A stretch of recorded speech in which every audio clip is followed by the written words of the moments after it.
Hi, I'm Di Martin from Click to Heal Dog Training, and I want to talk to you about why it's important to follow a force-free, reinforcement-based ethos with your dog. Now, this isn't just about my opinion, it's also backed up by modern science. And while I don't love admitting it, as I'm showing my age, I grew up in an era when punishment-based training was widely accepted. And that's why I feel it's important to address this outdated approach and also shed light on a better way. Now, the dominance theory in dog training stems from flawed studies on captive wolves, which wrongly suggested a strict alpha hierarchy. Now, later research showed that wild wolves actually cooperate in family units and nothing is done through dominance. Despite this misconception led to force-based training. Now, science now proves dogs don't seek control. They learn through cues, their environment and their relationships, making dominance-based methods unnecessary and quite harmful. Now, aversive methods may appear to work in the short term, but they don't address the real underlying issues. Has the fear or anxiety that was driving the behaviour truly been resolved? Would you like to be trained that way if the roles were reversed? So what does modern, force-free, reinforcement-based training look like?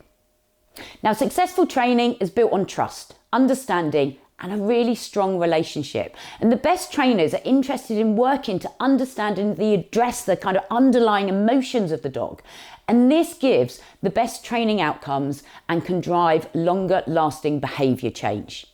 So understanding your dog's emotions isn't easy, especially if you're a first-time owner, and learning to read their body language, that lip licking, the yawning, maybe disengagement, or not responding to known cues. And these are all signs that potentially your dog is stressed. So recognising that stress helps you provide better guidance.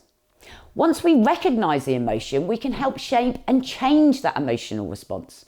For example, if your dog is fearful of a certain person, dogs or noises, you can build positive associations by just playing their favourite game in those situations.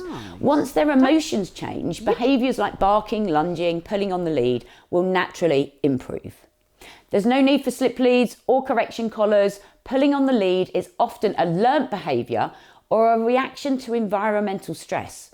So with patience, understanding and the right approach, you can build a confident dog rather than having that ongoing emotional issues or even a dog who shuts down out of fear.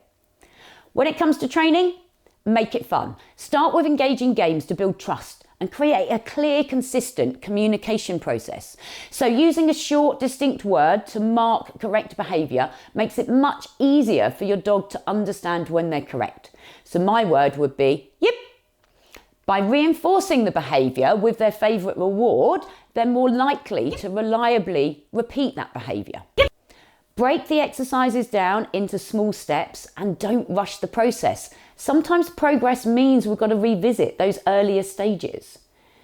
Train in different contexts. Can your dog perform a behaviour in various positions and environments? Dogs learn very much through patterns and pictures, and understanding this will help you adjust your training. My dog's responses teach me what changes I need to make, but this comes with experience. Now, rewards are essential, whether it's food, toys, or your attention.